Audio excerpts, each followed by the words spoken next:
Bismillahirrahmanirrahim. Assalamualaikum warahmatullahi wabarakatuh. Selamat siang dan salam sejahtera untuk kita semua, para siswa sekalian. Pada hari ini kita akan melanjutkan bahasan materi kita, yaitu tentang masalah pokok ekonomi dan sistem ekonomi. Masalah pokok ekonomi itu dibagi ke dalam dua kelompok, yaitu masalah ekonomi klasik dan masalah ekonomi modern. Masalah ekonomi klasik menurut Adam Smith itu terdiri dari yang pertama adalah produksi. Produksi itu apa? Produksi adalah kegiatan menghasilkan atau menambah kegunaan barang dan jasa untuk memenuhi kebutuhan. Jadi yang perlu diingat-ingat ada dua kegiatan, yaitu menghasilkan itu dari tidak ada menjadi ada. Sedangkan menambah kegunaan itu sudah ada tapi keberadaannya kurang bermanfaat karena mengalami masalah. Misalkan celana seletingnya rusak, maka tidak akan berguna. Maka setelah dibawa ke menjahit, maka celana itu dapat digunakan atau difungsikan kembali. Itu pun juga termasuk dalam kegiatan produksi. Jadi sekali lagi, produksi adalah kegiatan menghasilkan atau menambah kegunaan barang dan jasa untuk memenuhi kebutuhan. Ada dua pokok faktor produksi. Yang pertama adalah faktor produksi asli. Yang kedua, faktor produksi turunan. Yang termasuk dalam kelompok faktor produksi asli itu adalah alam atau tanah dan tenaga kerja. Itu yang termasuk dalam kelompok produksi asli. Sedangkan kelompok faktor produksi yang turunan itu adalah modal dan keahlian atau skill. Kemudian yang kedua, masalah kedua adalah konsumsi. Konsumsi adalah kegiatan menggunakan atau menghasilkan barang dan jasa untuk memenuhi kebutuhan. Kegiatan menggunakan itu kalau barangnya bersifat tidak bisa dimakan. Contoh, tas, sepatu, pakaian, itu semua dipakai, bukan dihabiskan. Sedangkan kalau berupa makanan, itu bisa dikatakan kegiatan menghabiskan. Contoh, roti, pisang goreng, TOT, dan sebagainya itu dihabiskan. Jadi konsumsi adalah kegiatan menggunakan atau menghabiskan barang dan jasa untuk memenuhi kebutuhan. Banyak faktor konsumsi, diantaranya adalah yang pertama, yang mempengaruhi tingkat konsumsi seorang adalah tingkat pendidikan atau pengetahuan yang dimiliki oleh seseorang. Yang kedua, kondisi tempat tinggal. Kalau tinggalnya di pesisir, maka perlunya adalah perahu atau alat untuk menangkap ikan. Sedangkan kalau kondisinya ada di daerah pertanian, maka perlunya cangkul dan sejenisnya yang berhubungan dengan alat pertanian. Kemudian jenis pekerjaan itu juga mempengaruhi dalam konsumsi. Dan masih banyak lagi faktor, silahkan nanti dicari dalam buku-buku literatur yang lain atau buku perpustakaan yang kalian pinjam, atau silahkan juga browsing di internet juga banyak sekali. Silahkan nanti dilengkapi faktor-faktor yang lain. Kemudian yang ketiga, masalah pokok ekonomi klasik menurut Adam Smith yang ketiga adalah distribusi. Distribusi itu adalah kegiatan menyalurkan barang dan jasa dari produsen ke konsumen atau dari rumah tangga produksi ke rumah tangga konsumsi.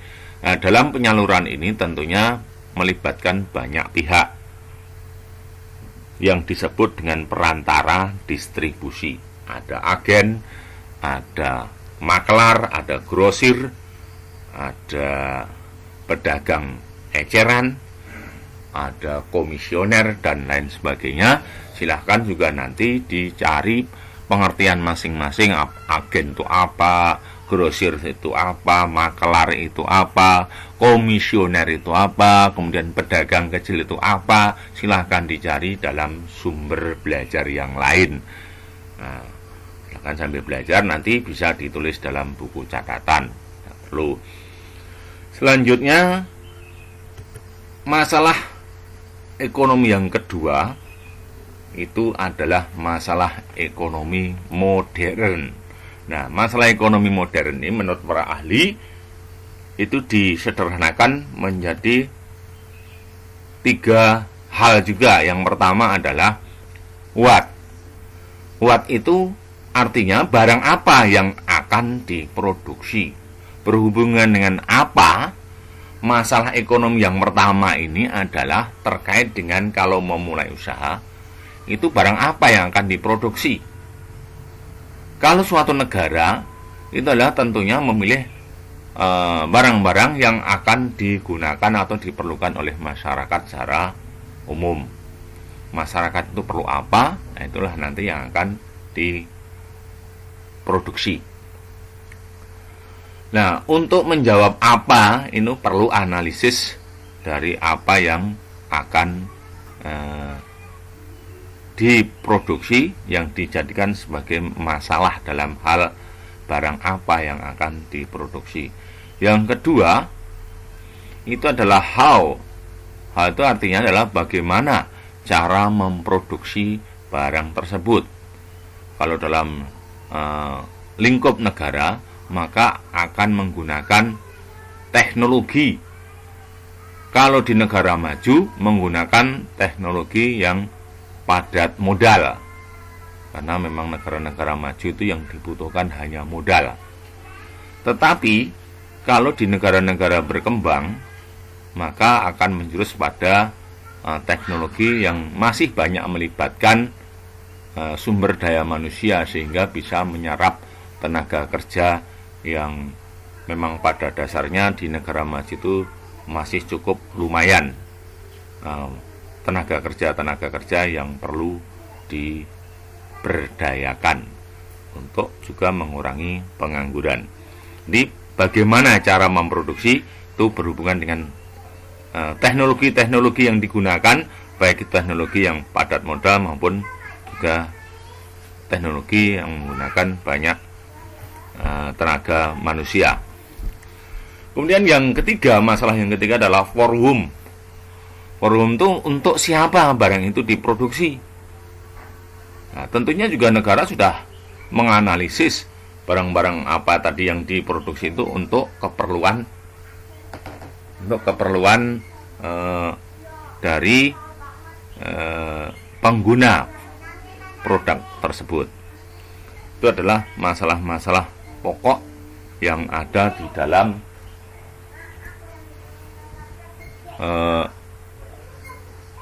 ekonomi modern. Selanjutnya akan kita bahas tentang sistem ekonomi. Sistem ekonomi yang kita kenal ada 4 macam. Yang pertama adalah sistem ekonomi tradisional. Sistem ekonomi tradisional itu adalah sistem ekonomi yang masih kental dengan tradisi, dengan kegotong royongan, dengan adat istiadat, dengan penuh rasa toleransi, gotong royongan. Itu mewarnai dari sistem ekonomi tradisional. Banyak hal yang harus diketahui oleh para siswa sekalian untuk sistem ekonomi tradisional. Itu ciri-ciri khasnya, nanti silahkan dicari. Di antaranya yang pertama adalah tanah masih sebagai tumpuan dan harapan bagi masyarakat setempat. Kemudian belum adanya pembagian kerja karena memang masih bersifat tradisi, belum punya kemampuan atau pengetahuan yang cukup memadai kalau diadakan pembagian dalam skill. Ada juga pertukaran dilakukan secara barter. Pelaksanaan perdagangan itu hanya dilakukan secara barter. Kemudian ciri-ciri yang lain silahkan nanti dicari, dilengkapi dalam sumber-sumber buku atau literatur yang lain. Yang kedua adalah sistem ekonomi pasar.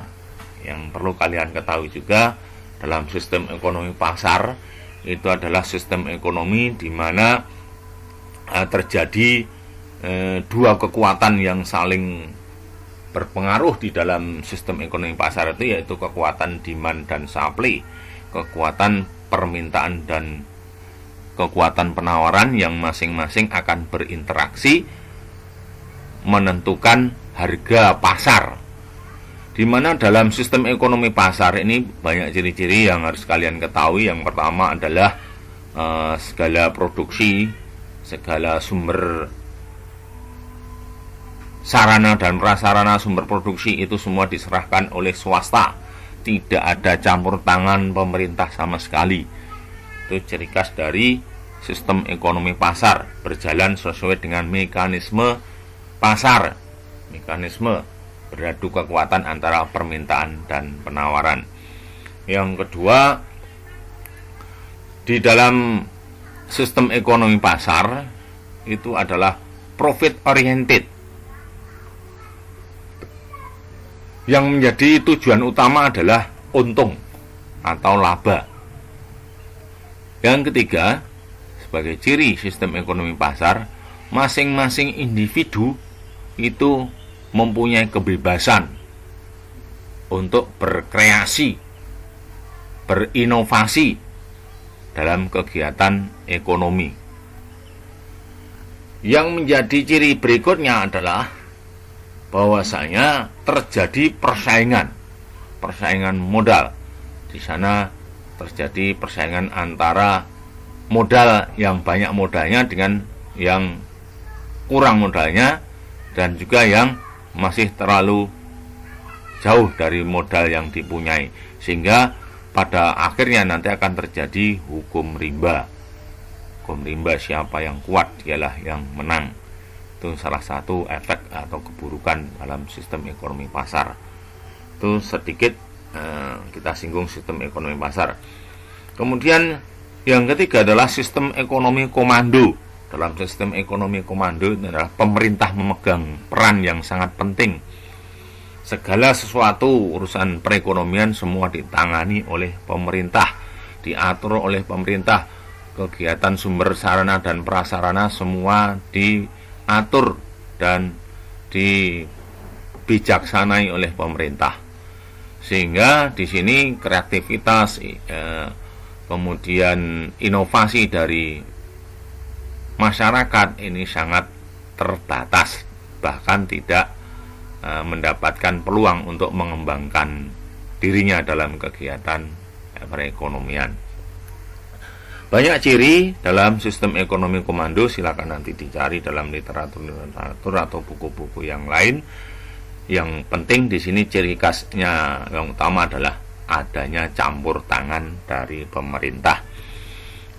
Yang keempat adalah sistem ekonomi campuran. Sistem ekonomi campuran ini adalah perpaduan antara sistem ekonomi pasar atau sistem ekonomi liberal, atau juga disebut dengan sistem ekonomi bebas, dengan sistem ekonomi komando, atau bisa disebut juga sistem ekonomi terpimpin, bisa juga disebut sebagai sistem ekonomi terpusat.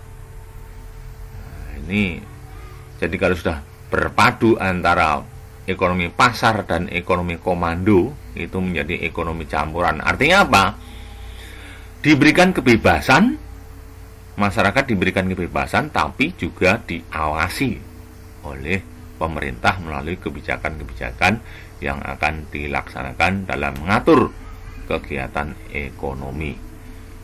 Jadi ini adalah yang ideal yang berlangsung, atau sistem ekonomi yang berlaku di Indonesia sekarang adalah menerapkan sistem ekonomi campuran, yang tentunya juga disesuaikan dengan dasar negara kita, juga konstitusi kita, yang menjadikan pedoman adalah Pancasila dan Undang-Undang Dasar 1945 yang nanti akan berkembang menjadi demokrasi ekonomi. Itu idealnya dari ekonomi yang menganut atau yang berdasarkan Pancasila dan Undang-Undang Dasar 1945, yang mana kalau dalam sistem ekonomi itu semua diatur dalam pasal 33 ayat 1, 2, dan 3, di mana pada pasal 1 menyatakan bahwa perekonomian disusun sebagai usaha bersama berdasarkan asas kekeluargaan.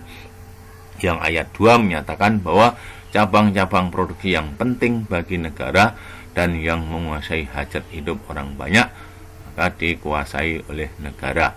Yang pasal 33 ayat ketiga, bumi, air, dan kekayaan alam yang terkandung di dalamnya dikuasai oleh negara dan digunakan sebesar-besarnya untuk kemakmuran rakyat. Nah, itu mudah-mudahan apa yang kita bahas pada saat ini dapat bermanfaat buat kita semua. Dan silahkan nanti dilengkapi, ditulis dalam buku catatan kalian dalam bentuk penambahan materi atau kesimpulan-kesimpulan yang perlu kalian tulis dalam buku catatan. Silahkan nanti kemudian difoto dan dikirimkan ke WA pribadi saya sebagai respon kalian telah menyimak video pembelajaran ini. Terima kasih, sampai bertemu di pertemuan yang akan datang dengan materi yang berbeda. Assalamualaikum warahmatullahi wabarakatuh.